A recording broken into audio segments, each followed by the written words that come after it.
जय मसीह के मित्रों, अजीजो, पवित्र धर्मशास्त्र में भजन संहिता की पुस्तक अद्भुत पुस्तक है। इस पुस्तक को बाइबल इनसाइड द बाइबल कहा जाता है और इसलिए हर एक मसीही को यह पुस्तक अवश्य पढ़ना चाहिए, कई बार पढ़ना चाहिए। पूरी बाइबल का अध्ययन करने के साथ साथ हमें भजन संहिता की पुस्तक द बुक ऑफ सॉन्ग्स अवश्य पढ़ना चाहिए। आप कितने भी परेशान हो, ये पुस्तक आपको शांति देगी। इसमें जो परमेश्वर का वचन है वो जीवन के हर एक पक्ष को छूता है, स्पर्श करता है, मन आत्मा को। जब व्यक्ति बीमार है तो भजनकार अलग अलग भजनों में इस बात को कहते हैं कि तुम्हें परमेश्वर को पुकारना है। यदि आप किसी परेशानी में हैं, दर्द में हैं, संकट से गुजर रहे हैं, अन्याय का शिकार है, दुष्टता को हावी होते देख रहे हैं, भजन संहिता की पुस्तक में उत्तर है।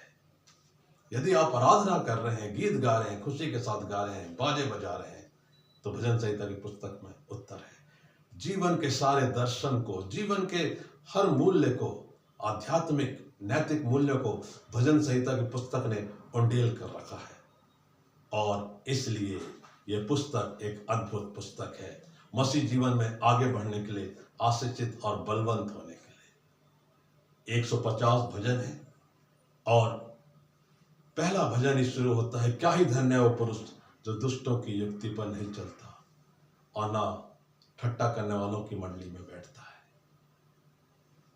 वह तो परमेश्वर की व्यवस्था पर रात दिन ध्यान करता रहता है। भजन 150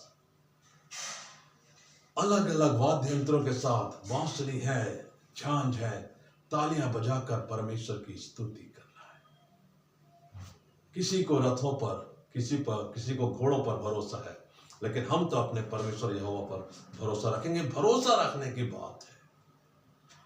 चख कर देखो कि यहोवा कैसा भला है। भजन 34 धन्य वो पुरुष जो उसकी शरण लेता है। भजन 139 परमेश्वर हमें जानते हैं, तूने मुझे जांच कर जान लिया है, तू मेरा उठना बैठना जानता है। जब मैं अपनी मां के गर्भ में था, मेरा बेडोल तत्व तेरे सामने था और मेरी हड्डियां जब एक हड्डी दूसरी हड्डी से जुड़ रही थी। एक शानदार भजनकार लिख रहे हैं।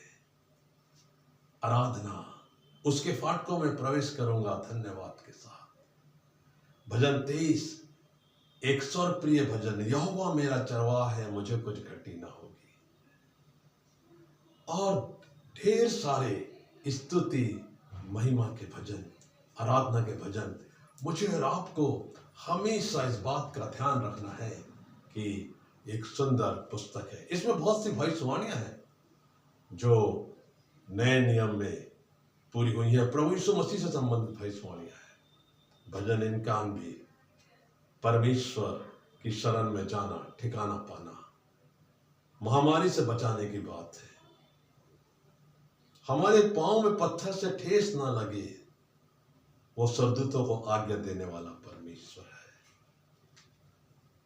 जैसे हरनी नदी के जल के लिए, वैसे ही परमेश्वर मैं तिरले हाँफता हूं। वो एक प्यास है परमेश्वर को पाने की।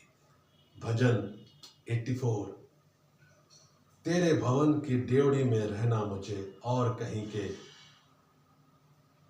दूसरी जगह में रहने से ज्यादा उत्तम लगता है। भजन 127 कितनी खूबसूरत बात है, यदि घर को यहोवा ना बनाए तो बनाने वाले का परिश्रम व्यर्थ होगा। भजन 128 क्या ही धन्य वो पुरुष जो यहोवा का भय मानता है, तू अपनी कमाई को निश्चय खाने पाएगा। तेरे घर के भीतर तेरी स्त्री फलवंत दाखलता सी और तेरे बच्चे जलपाई के पौधे से होंगे। भजन 130 जब तक यहोवा अनुग्रह ना करे तब तक हम प्रार्थना करते रहेंगे। निष्कासन से बाहर आकर, गुलामी से बाहर आकर, मिस्र देश की गुलामी से परमेश्वर ने हमें निकाल लाया। शानदार कई भजन हैं जो परमेश्वर की करुणा के बारे में बताते हैं कि तेरी करुणा जीवन से भी उत्तम है। मैं अपने हाथ ऊंचे करके उठाकर तेरी स्तुति किया करूंगा। भजन में ज्ञान की बातें हैं, अनमोल नैतिक वचन है और सबसे अधिक परमेश्वर का भय मानने की बात है। यदि आपको दीर्घायु प्राप्त करना है, भजन 34 में लिखा हुआ है कैसे हम दीर्घायु प्राप्त कर सकते हैं। परमेश्वर का भय मानना सीखें, दूसरों को सिखाएं, अपने बच्चों को सिखाएं। और भजन 122, जब लोगों ने मुझसे कहा आओ हम यहोवा के भवन को चले, तब मैं आनंदित हुआ।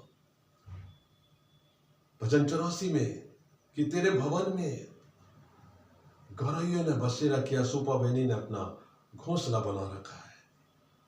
कितनी अद्भुत बात है कि बहुत सी बातें लिखा है कि जो तेरे भवन में आते हैं वो निरंतर स्तुति करते रहेंगे। जो फसल को का बीज डालने वाले हैं, परिश्रम करने वाले हैं, वे रोते हुए जाएंगे, जब लौटेंगे फसल काटने के लिए तो हंसते हुए जय जयकार करते रहेंगे।